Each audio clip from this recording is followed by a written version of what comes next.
ಮಾನ್ಯ ಮಲ್ಲೇಶ್ ಬಾಬು ಅವರಿಗೆ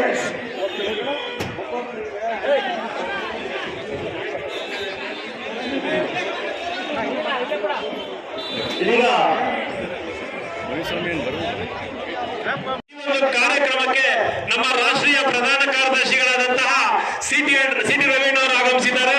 ಅವರಿಗೆ ನಾವು ಕೈವಾರ ಹೋಬಳಿ ಚಿಂತಾಮಣಿ ತಾಲೂಕು ಹಾಗೆ ನಮ್ಮ ಈ ಒಂದು ಕಾರ್ಯಕ್ರಮಕ್ಕೆ ಜನಪ್ರಿಯ ಶಾಸಕರು ಮಾಜಿ ಶಾಸಕರಾದಂತಹ ಜೆ.ಕೆ. ಕೃಷ್ಣಾರೆಡ್ಡಿ ಅವರು ಇವತ್ತಿನವರೆಗೆ ನಾವೆಲ್ಲ ವಿಚಾರಗಳನ್ನ ಕೂಡ ನಾವು ಆಲೋಚನೆ ಮಾಡಿ ಸ್ವಾತಂತ್ರ್ಯ ಬಂದಾಗಿಂದ ಇಲ್ಲಿಯವರೆಗೆ ಏನೆಲ್ಲ ಆಗಿದೆ, ಯಾಕೆ ನಾವು ಮತ ಕೊಡಬೇಕು, ಯಾರು ಕೊಡಬೇಕು ಅನ್ನುವಂಥದ್ದನ್ನ ಬಹಳ ಮುಕ್ತವಾಗಿ ಇವತ್ತು ನಾವು ಆಲೋಚನೆ ಮಾಡಿ ನಾವು ಮತವನ್ನ ಕೊಡಬೇಕಾಗಿದೆ. ಬಹುಶಃ ಇವತ್ತು ದೇಶದ ಒಂದು ಸುರಕ್ಷತೆಗಾಗಿ ಇವತ್ತು ಲೋಕಸಭಾ ಚುನಾವಣೆಯಲ್ಲಿ ನಾವು ನರೇಂದ್ರ ಮೋದಿ ಅವರು 3ನೇ ಬಾರಿಗೆ ಪ್ರಧಾನಮಂತ್ರಿಗಳನ್ನಾಗಿ ಮಾಡಬೇಕಾದ್ರೆ ನಮ್ಮ ಮೈತ್ರಿ ಪಕ್ಷಗಳ ಅಭ್ಯರ್ಥಿ ಮಲ್ಲೇಶ್ ಬಾಬು ಅವರನ್ನ ಇಲ್ಲಿಂದ ನಾವು ಆಯ್ಕೆ ಮಾಡಿದ್ರೆ 3ನೇ ಬಾರಿ ನರೇಂದ್ರ ಮೋದಿ ಅವರು ಪ್ರಧಾನಮಂತ್ರಿಗಳಾಗ್ತಾರೆ. ನಮ್ಮ ದೇಶದ ಭದ್ರತೆಗಾಗಿ ಇವತ್ತು ನರೇಂದ್ರ ಮೋದಿ ಅವರು 3ನೇ ಬಾರಿ ಪ್ರಧಾನಮಂತ್ರಿಗಳಾಗಬೇಕು ಅಂತ ಹೇಳಿದ್ರೆ ನಮ್ಮ ಮೈತ್ರಿ ಪಕ್ಷದ ಅಭ್ಯರ್ಥಿಯಾದಂತ ಮಲ್ಲೇಶ್ ಬಾಬು ಅವರನ್ನ ನಾವು ಆಯ್ಕೆ ಮಾಡಬೇಕಾಗಿದೆ. ದೇಶದ ಅಭಿವೃದ್ಧಿಗಾಗಿ ಇವತ್ತು ನಾವು ಲೋಕಸಭಾ ಚುನಾವಣೆಯಲ್ಲಿ ಮತ ಚಲಾಯಿಸಬೇಕು. ದೇಶದ ಅಭಿವೃದ್ಧಿಗಾಗಿ ಮತ ಚಲಾಯಿಸಬೇಕಾದ್ರೆ ನಮ್ಮ ಮೈತ್ರಿ ಪಕ್ಷದ ಅಭ್ಯರ್ಥಿ ಮಲ್ಲೇಶ್ ಬಾಬು ಅವರನ್ನ ನಾವು 26ನೇ ತಾರೀಕು ನಡೆಯುವಂತಹ ಚುನಾವಣೆಯಲ್ಲಿ ನಮ್ಮೆಲ್ಲರ ಮತದಾನ ಕೇಂದ್ರಗಳಿಗೆ ನಾವು ಹೋಗಿ ಮೈತ್ರಿ ಪಕ್ಷದ ಅಭ್ಯರ್ಥಿ ಮಲ್ಲೇಶ್ ಬಾಬು ಅವರನ್ನ ನಾವು ತೆನೆ ಹೊತ್ತ ಮಹಿಳೆಯ ಗುರುತಿಗೆ ನಿಮ್ಮ ಅಮೂಲ್ಯವಾದಂತಹ ಮತವನ್ನ ಚಲಾಯಿಸಿದರೆ ಮಲ್ಲೇಶ್ ಬಾಬು ಅವರು ಲೋಕಸಭಾ ಸದಸ್ಯರಾಗ್ತಾರೆ. ಕೇಂದ್ರದಲ್ಲಿ 3ನೇ ಬಾರಿಗೆ ಪ್ರಧಾನಮಂತ್ರಿ ನರೇಂದ್ರ ಮೋದಿ ಅವರು ಮತ್ತೆ 3ನೇ ಬಾರಿ ಪ್ರಧಾನಮಂತ್ರಿ ಆಗ್ತಾರೆ. ಬಹುಶಃ ಇವತ್ತು ದೇಶದ ಭದ್ರತೆ ಯಾವ ರೀತಿ ಇದೆ ಅನ್ನುವಂಥದ್ದು ನಾವೆಲ್ಲರೂ ಕೂಡ ಮಾಧ್ಯಮಗಳಲ್ಲಿ ನೋಡ್ತಾ ಇದ್ದೇವೆ. ಇವತ್ತು ಅಭಿವೃದ್ಧಿ ವಿಚಾರದಲ್ಲಿ ಬಹುಶಃ ಸ್ವಾತಂತ್ರ್ಯ ಬಂದಾಗಿಂದ ಕೂಡ ನಾವು ಎಂದೂ ಕೂಡ ಕಂಡಿರಲಿಲ್ಲ ಈ ಭಾರತ ದೇಶದ ಯುವಕರಿಗೆ ಯುವತಿಯರಿಗೆ 8 IIMಗಳನ್ನ ಸ್ಥಾಪನೆ ಮಾಡಿರ್ತಕ್ಕಂಥ ಈ ದೇಶದಲ್ಲಿ ಯಾರಾದ್ರೂ ಇದ್ರೆ ಅದು ಪ್ರಧಾನಮಂತ್ರಿಗಳಾದಂತ ನರೇಂದ್ರ ಮೋದಿ ಅವರು ಅನ್ನುವಂತ ಮಾತನ್ನ ಈ ವೇದಿಕೆಯಲ್ಲಿ ಘಂಟಾಘೋಷವಾಗಿ ಹೇಳಲಿಕ್ಕೆ ನಾನು ಬಯಸ್ತೇನೆ.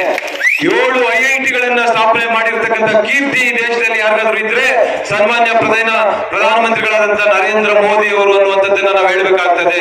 17 ಏಮ್ಸ್ ಅನ್ನ ಈ ದೇಶದಲ್ಲಿ ಸ್ಥಾಪನೆ ಮಾಡಿದ್ದಾರೆ ಅಂತ ಹೇಳಿದ್ರೆ ಬಹುಶಃ ಈ ದೇಶದಲ್ಲಿ ಯಾರಾದ್ರೂ ಅಂತ ಒಂದು ವ್ಯಕ್ತಿ ಇದ್ರೆ ಅದು ನರೇಂದ್ರ ಮೋದಿ ಅವರು ಅನ್ನುವಂಥದ್ದನ್ನ ನಾವು ಇವತ್ತು ಹೇಳಬೇಕಾಗ್ತದೆ. ಸ್ವಾತಂತ್ರ್ಯ ಬಂದಾಗ್ಲಿಂದ ರಾಷ್ಟ್ರೀಯ ಹೆದ್ದಾರಿಗಳನ್ನ ನಿರ್ಮಾಣ ಮಾಡಿರ್ತಕ್ಕಂಥದ್ದು 91,000 ಕಿಲೋಮೀಟರ್. ಸ್ವಾತಂತ್ರ್ಯ ಬಂದಾಗಿಂದ 2014ರವರೆಗೆ 91,000 ಕಿಲೋಮೀಟರ್ ರಾಷ್ಟ್ರೀಯ ಹೆದ್ದಾರಿ ರಸ್ತೆಗಳನ್ನ ನಿರ್ಮಾಣ ಮಾಡಿರ್ತಕ್ಕಂಥದ್ದು. ಆದ್ರೆ 2014ರಲ್ಲಿ ನರೇಂದ್ರ ಮೋದಿ ಅವರು ಪ್ರಧಾನಮಂತ್ರಿ ಆದ ನಂತರ ಕೇವಲ 10 ವರ್ಷಗಳಲ್ಲಿ 55,000 ಕಿಲೋಮೀಟರ್, ಕೇವಲ 10 ವರ್ಷಗಳಲ್ಲಿ 60 ವರ್ಷಗಳಲ್ಲಿ ಮಾಡಿರ್ತಕ್ಕಂಥದ್ದು 91,000, ಕೇವಲ 10 ವರ್ಷಗಳಲ್ಲಿ ರಾಷ್ಟ್ರೀಯ ಹೆದ್ದಾರಿಗಳನ್ನ ನಿರ್ಮಾಣ ಮಾಡಿರ್ತಕ್ಕಂಥದ್ದು.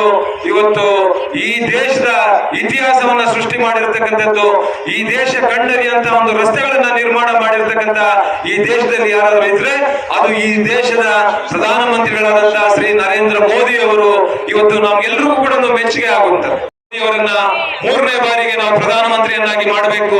ಇವತ್ತು ದೇಶದ ಒಂದು ಅಭಿವೃದ್ಧಿಗಾಗಿ ಇವತ್ತು ನರೇಂದ್ರ ಮೋದಿ ಅವರನ್ನ 3ನೇ ಬಾರಿಗೆ ನಾವು ಪ್ರಧಾನಮಂತ್ರಿಗಳನ್ನಾಗಿ ಮಾಡಬೇಕು. 3ನೇ ಬಾರಿ ನರೇಂದ್ರ ಮೋದಿ ಅವರನ್ನ ಪ್ರಧಾನಮಂತ್ರಿಗಳು ಮಾಡಬೇಕು ಅಂತ ಹೇಳಿದ್ರೆ ಇವತ್ತು ನಮ್ಮ ಮೈತ್ರಿ ಪಕ್ಷಗಳ ಅಭ್ಯರ್ಥಿ ಮಲ್ಲೇಶ್ ಬಾಬು ಅವರು ಏನು ಸ್ಪರ್ಧೆ ಮಾಡಿದ್ದಾರೆ 26ನೇ ತಾರೀಕು ನಿಮ್ಮ ಅಮೂಲ್ಯವಾದಂತಹ ಒಂದು ಮತವನ್ನ ಮಲ್ಲೇಶ್ ಬಾಬು ಅವರ ಗುರುತು, ತೆನೆ ಹೊತ್ತ ಮಹಿಳೆಯ ಗುರುತು, ಅವರ ಕ್ರಮ ಸಂಖ್ಯೆ 2, ಆ ಒಂದು 2 ಕ್ರಮ ಸಂಖ್ಯೆಯ ತೆನೆ ಹೊತ್ತ ಮಹಿಳೆಯ ಗುರುತಿಗೆ ನೀವು ಮತ ಚಲಾಯಿಸಿದರೆ ಮಲ್ಲೇಶ್ ಬಾಬು ಅವರು ಲೋಕಸಭಾ ಸದಸ್ಯರಾಗ್ತಾರೆ. ನರೇಂದ್ರ ಮೋದಿ ಅವರು 3ನೇ ಬಾರಿಗೆ ಪ್ರಧಾನಮಂತ್ರಿಗಳಾಗ್ತಾರೆ ಅನ್ನುವಂಥದ್ದನ್ನ ಈ ವೇದಿಕೆ ಮುಖೇನ ನಮ್ಗೆಲ್ಲರಿಗೂ ಕೂಡ ನಾನು ಮತ್ತು ಗೋಪಿಯಣ್ಣ ಅವರು ಕೈ ಮುಗಿದು ನಿಮ್ಗೆ ವಿನಂತಿಯನ್ನ ಮಾಡ್ತೇವೆ. 26ನೇ ತಾರೀಕು ನೀವೆಲ್ಲರೂ ಕೂಡ ಮತ ಚಲಾಯಿಸಬೇಕು ಅನ್ನುವಂಥದ್ದನ್ನ ಈ ಸಂದರ್ಭದಲ್ಲಿ ತಿಳಿಸಿ, ಇವತ್ತು 11 ತಿಂಗಳ ಹಿಂದೆ ಕರ್ನಾಟಕ ರಾಜ್ಯದಲ್ಲಿ ಚುನಾವಣೆ ನಡೆಯಿತು, ವಿಧಾನಸಭೆ ಚುನಾವಣೆ ನಡೆಯಿತು. ವಿಧಾನಸಭೆ ಚುನಾವಣೆಯಲ್ಲಿ 5 ಗ್ಯಾರಂಟಿಗಳನ್ನ ಇಟ್ಕೊಂಡು ನಿಮ್ಮ ಮುಂದೆ ಬಂದ್ರು. ನೀವು ಎಲ್ಲರೂ ಕೂಡ ನಿಮ್ಮನ್ನ ಯಾಮಾರಿಸಿದ್ರು, ಮೋಸ ಮಾಡಿದ್ರು. ಇವತ್ತು ನಿಮಗೆ ಎಲ್ಲರಿಗೂ ಕೂಡ 2,000 ರೂಪಾಯಿ ಬರ್ತಾ ಇಲ್ಲ. ಒಂದು ಗೃಹಲಕ್ಷ್ಮಿ ಅನ್ನುವಂತ ಒಂದು ಯೋಜನೆಯಲ್ಲಿ, ಗೃಹಲಕ್ಷ್ಮಿ ಯೋಜನೆಯಲ್ಲಿ ಅವ್ರು ಏನ್ ಹೇಳಿದ್ರು, ಮನೆಯಲ್ಲಿ ಎಷ್ಟು ಮಹಿಳೆಯರಿದ್ರೆ ಎಲ್ಲರಿಗೂ ಕೂಡ ಕೊಡ್ತೇವೆ ಅನ್ನುವಂಥದ್ದನ್ನ ಹೇಳಿದ್ರು. ಆದ್ರೆ ಗೆದ್ದಾದ ನಂತರ ಏನ್ ಹೇಳಿದ್ರು, ಮನೆಯ ಯಜಮಾನತಿಗೆ ಮಾತ್ರ ಅನ್ನುವಂಥದ್ದನ್ನ ಹೇಳಿದ್ರು. ಇವತ್ತು ನೀವು ಮನೆಯಲ್ಲಿ 2, 3, 4 ಜನ ಮಹಿಳೆಯರಿದ್ರೆ 2,000 ಅಂದ್ರೆ 4 ಜನ ಇದ್ರೆ 8,000 ಬರುತ್ತೆ ಅಂತ ನೀವು ಅಂದ್ಕೊಂಡಿದ್ರಿ.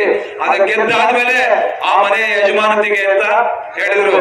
ಮನೆಯ ಯಜಮಾನತಿ ಯಾರು, ಅತ್ತೆನ ಸೊಸೆನ, ಅಲ್ಲಿ ಕೂಡ ಜಗಳ ತಂದಿಟ್ರು.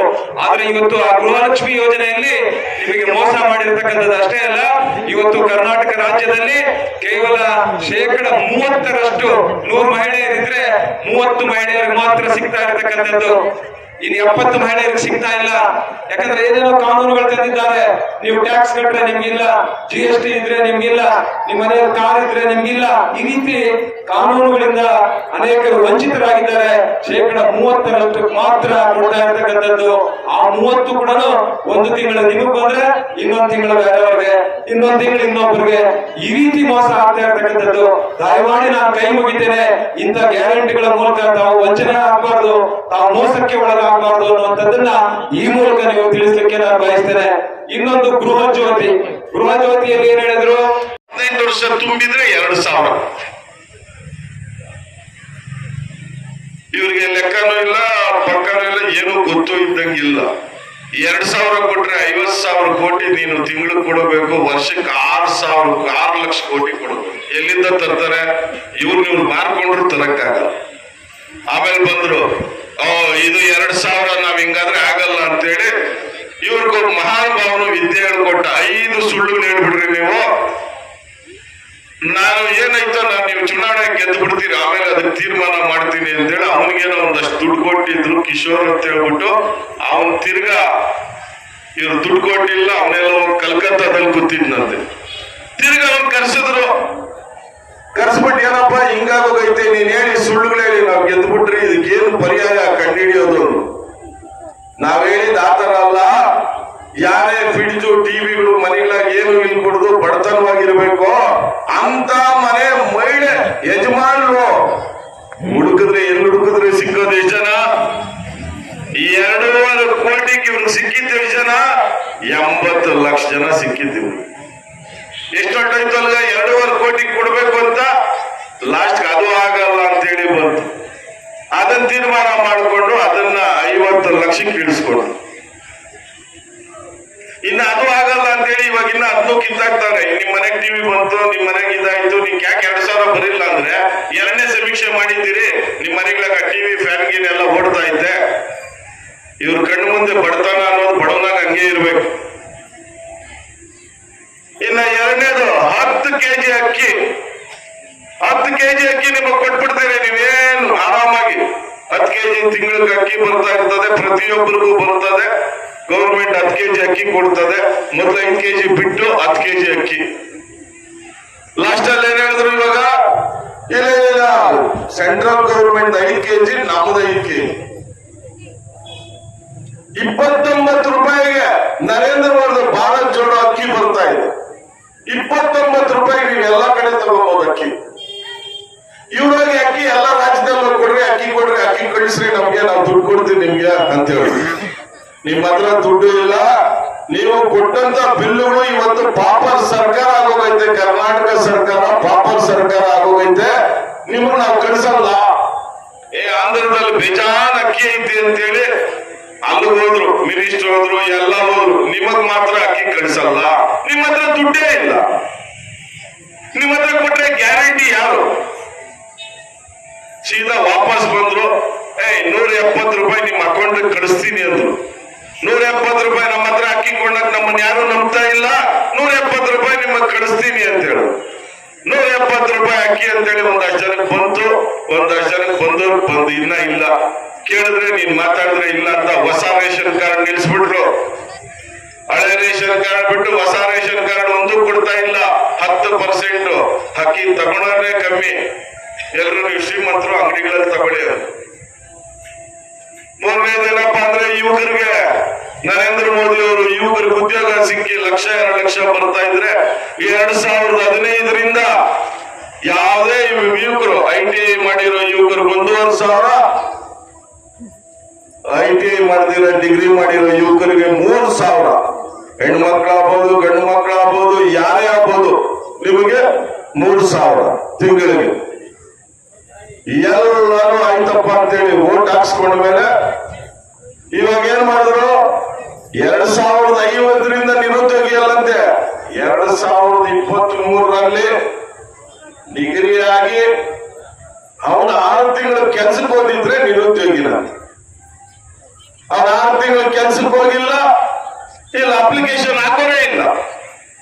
ಎಷ್ಟು ಜನ ಚೆನ್ನಾಗಿ ಜನಕ್ಕೆ ಮೋಸ ಮಾಡಿದ್ರು ಅಂದ್ರೆ ಯಾರು ತಿಳುವಳಿಕೆನೋ ಅದ್ರ ಬಗ್ಗೆ ಏನಪ್ಪಾ ಅಂತ ಕೇಳಿದ್ರೆ, ಅಲ್ಲ ನೀವು ಕೇಳಿದ್ರಿ 2015ರಿಂದ 5-6 ವರ್ಷ ಕೆಲ್ಸಕ್ಕೆ ಹೋಗ್ತೀರಾ, 3-4 ವರ್ಷ ಅವನು ನಿರುದ್ಯೋಗಿ ಆದವರು. ಆದ್ರಿಂದ ಇವರು ಜನನ ಬುದ್ಧಿವಂತರನ್ನೇ ದಡ್ಡರು ಮಾಡ್ತಾ ಇದ್ದಾರೆ. ನಾವು ಕೃಷ್ಣಾರೆಡ್ಡಣ್ಣವರು ಪ್ರತಿ ಪಂಚಾಯಿತಿಯಲ್ಲೂ ತಮ್ಮನ್ನ ಮತ ಕೇಳಕ್ ಬಂದಿದ್ದೀನಿ. ಮಲ್ಲೇಶ್ ಬಾಬು ಅವರು 2ನೇ ಸೀರಿಯಲ್ ನಂಬರ್ ಗೊತ್ತು. ತೆನೆ ಹೊತ್ತ ಮಹಿಳೆ ನಮ್ಮ ನೆಚ್ಚಿನ ಪ್ರಧಾನಮಂತ್ರಿಗಳಿಗೆ ಬಿಜೆಪಿ ಕಮಲದ ಚಿಹ್ನೆ ಬಿಟ್ರೆ ನೆಚ್ಚಿದ ಚಿಹ್ನೆ ಯಾವ್ದಪ್ಪ ಅಂದ್ರೆ ತೆನೆ ಹೊತ್ತ ಮಹಿಳೆ. ಆ ತೆನೆ ಹೊತ್ತ ಮಹಿಳೆಗೆ ತಮ್ಮ ಅಮೂಲ್ಯವಾದ ಮತ. ಯೋಚನೆ ಮಾಡಿ ಈ ದೇಶ ಉಳಿಸಬೇಕು, ಈ ದೇಶ ಬರ್ಬಾದ ಕೊಡುದು, ತರ್ಗೀರ್ ಸೇರ್ಕೊಡುದು, ಈ ದೇಶ ಯಾವತ್ತು ಅಮರವಾಗಿರ್ಬೇಕು ಅಂತೇಳಿ ಈ ದೇಶ ಕಾಪಾಡ್ತಾ ಇರುವಂತ ನರೇಂದ್ರ ಮೋದಿ ಅವರಿಗೆ ತಮ್ಮ ಮತ ಕೊಡಬೇಕು. ಅದೇ ರೀತಿ ನಮ್ಮಗಳ ಪವಿತ್ರ ಸ್ಥಳವಾದಂತ ಅಯೋಧ್ಯೆಯನ್ನ ರಾಮಲಲ್ಲಾರನ್ನ ಪ್ರತಿಷ್ಠಾಪನೆ ಮಾಡಿ 26ನೇ ತಾರೀಕಿಗೆ ಮಾಡಿದ್ರು.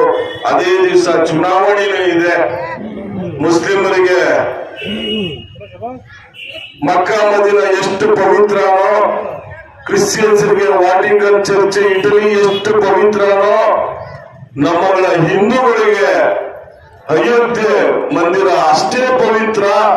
ಆ ಅಯೋಧ್ಯೆ ಮಂದಿರವನ್ನ ಪುನರ್ ಪ್ರತಿಷ್ಠಾಪನೆ ಮಾಡಿದಂತ ನರೇಂದ್ರ ಮೋದಿ ಅವರಿಗೆ ನಿಮ್ಮೆಲ್ಲರ ಧನ್ಯವಾದ ತಿಳಿಸ್ತಾ, ಇವತ್ತು ತೆನೆವಂತ ಮಹಿಳೆಗೆ ಮತ ಕೊಡಬೇಕು ಅಂತೇಳಿ ನಿಮ್ಮ ಕೈವಾರ ಕ್ಷೇತ್ರದಲ್ಲಿ ಏರ್ಪಡಿಸಿದ ಸಭೆಯಲ್ಲಿ ಎಲ್ಲರನ್ನೂ ಕೇಳಿಕೊಂಡ JDS ಹಾಗೂ ಬಿಜೆಪಿ ಕಾರ್ಯಕರ್ತರು ತಾವು ಮತ ಹಾಕಕ್ಕೆ ಮೊದಲು 50 ಜನ ಮತ ತಮ್ಮ ಮನೆ, ತಮ್ಮ ಅಕ್ಕ ತಂಗಿಯರು, ತಮ್ಮ ಸ್ನೇಹಿತರು, ತಮ್ಮ ಕುಟುಂಬದವ್ರನ್ನ ಫಸ್ಟ್ ಕರ್ಕೊಂಡೋಗಿ ಮತ ಹಾಕ್ಸಿ ತಾವು ಕೊನೆಯಲ್ಲಿ ಮತ ಹಾಕುವಂಗೆ ಮಾಡ್ರಿ.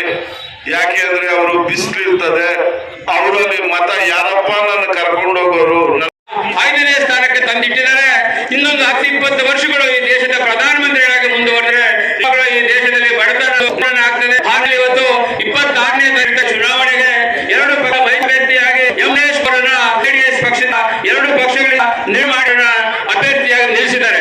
ಇವತ್ತು ಮಲ್ಲೇಶ್ ಬಾಬು ಹೊರಗಡೆಯಲ್ಲಿ 2 ಚುನಾವಣೆಗಳಲ್ಲಿ ನಿಂತು ಕಡಿಮೆ ಸೋತೆ. ಅಪ್ಪ ಕೂಡ ತಂದೆಯವರು ಕೋಲಾರ ಅವರು ಕೂಡ ಸಮಾಜ ಒಳ್ಳೆ ಕೆಲಸಗಳನ್ನು ಮಾಡಿರ್ತಾರೆ. ಅವ್ರ ತಾಯಿರು 3 ಸಾರಿ ಜಿಲ್ಲಾ ಪಂಚಾಯತ್ ಸದಸ್ಯರಾಗಿರ್ತಾರೆ.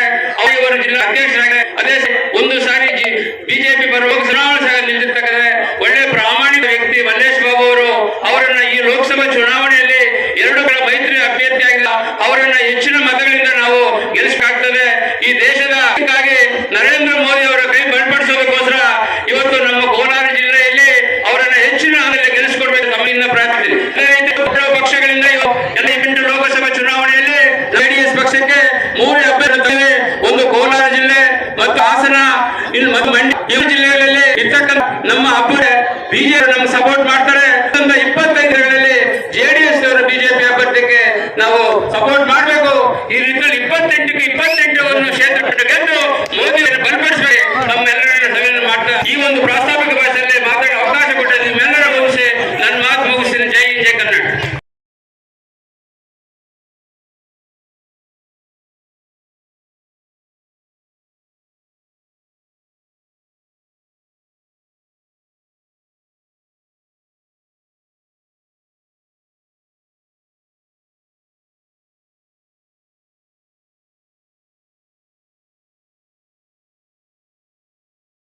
ವೇದಿಕೆ ಮುಂದಿರತಕ್ಕಂತ ಎಲ್ಲ ನನ್ನ ಅಣ್ಣ ತಮ್ಮಂದಿರಿಗೆ, ಅಕ್ಕ ತಂಗಿಯರಿಗೆ ಎಲ್ಲರಿಗೂ ನಮಸ್ಕರಿಸುತ್ತಾ, ಲೋಕಸಭಾ ಚುನಾವಣೆ 2024ರಲ್ಲಿ JDS ಮತ್ತು ಬಿಜೆಪಿ ಎರಡೂ ಪಕ್ಷಗಳು ಮೈತ್ರಿಯಾಗಿದ್ದು, ಬಿಜೆಪಿ ಮತ್ತು JDS ಪಕ್ಷಗಳ ಬೆಂಬಲಿತ ಅಭ್ಯರ್ಥಿ ಕೋಲಾರ ಲೋಕಸಭಾ ಚುನಾವಣಾ ಕ್ಷೇತ್ರದಿಂದ JDS ಬೆಂಬಲಿತ ಅಭ್ಯರ್ಥಿಯಾಗಿ ಮಲ್ಲೇಶ್ ಬಾಬು ಅವರಿಗೆ ಅಭಿನಂದನೆಗಳನ್ನು ಸಲ್ಲಿಸುತ್ತಾ, ಈ ಎರಡೂ ಪಕ್ಷಗಳು ಮೈತ್ರಿಯಾಗಿರತಕ್ಕಂಥ ಕಾರಣ 2023ನೇ ವಿಧಾನಸಭಾ ಕ್ಷೇತ್ರದ ಚುನಾವಣೆ ಮುಗಿದ ನಂತರ ಕಾಂಗ್ರೆಸ್ ಪಕ್ಷದವರು ತೆಗೆದುಕೊಂಡಂತಹ ಕೆಲವು ತೀರ್ಮಾನಗಳಿಂದ ನಮ್ಮ ರಾಜ್ಯದಲ್ಲಿ ಆರ್ಥಿಕ ವ್ಯವಸ್ಥೆಯು ಕುಂಠಿತವಾಗಿರತಕ್ಕಂಥ ಕಾರಣದಿಂದ ನಮ್ಮ ರಾಷ್ಟ್ರವು ಮತ್ತು ಭಾರತ ದೇಶದ ಅಭಿವೃದ್ಧಿಯಾಗಿ ನಮ್ಮ ಭಾರತದ ಪ್ರಧಾನಿಯಾಗಿರತಕ್ಕಂಥ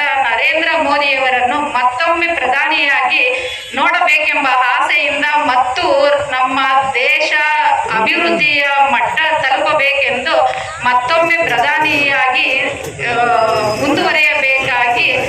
ಮುಂದುವರಿಯಬೇಕಾಗಿರುವುದರಿಂದ ನಾವಿಬ್ಬರೂ JDS ಮತ್ತು ಬಿಜೆಪಿ ಮೈತ್ರಿಯಾಗಿರತಕ್ಕಂಥದ್ದು ಮತ್ತು ಬಡವರ ಮಗ ದೇವೇಗೌಡರವರ ರೈತ ಕಾಳಜಿ ಮತ್ತು ಬಡವರ ಪ್ರೀತಿ ವಿಶ್ವಾಸ, ಕುಮಾರಣ್ಣನವರ ಜನತೆಯ ಬಗ್ಗೆ ಇರತಕ್ಕಂಥ ಒಂದು ನಂಬಿಕೆ, ಬಡವರ ಬಗ್ಗೆ ಕಾಳಜಿ ಮತ್ತು ನಮ್ಮ ಕೃಷ್ಣಾರೆಡ್ಡಿ ಅಣ್ಣನವರು ನಮ್ಮ ಮೇಲೆ ತುಂಬಾ ನಂಬಿಕೆ ಇಟ್ಕೊಂಡಿದ್ದಾರೆ. ಅದಕ್ಕೋಸ್ಕರ ಈಗ JDS ಪಕ್ಷದ ಅಭ್ಯರ್ಥಿಯನ್ನು ಅಧಿಕ ಮತಗಳಿಂದ ನಮ್ಮ ಕ್ಷೇತ್ರದಿಂದ ಬಿಜೆಪಿ ಮತ್ತು JDS ಕಾರ್ಯಕರ್ತರು ಮತ್ತು ಮುಖಂಡರು ಮತ್ತು ಜನಪ್ರತಿನಿಧಿಗಳು, ಜನಸಾಮಾನ್ಯರು ಎಲ್ಲರೂ ಅಧಿಕ ಮತಗಳ ಅಂತರದಿಂದ ಗೆಲ್ಲಿಸಬೇಕಾಗಿ ತಮ್ಮಲ್ಲಿ ವಿನಂತಿಸಿಕೊಳ್ಳುತ್ತೇನೆ. ಜೈ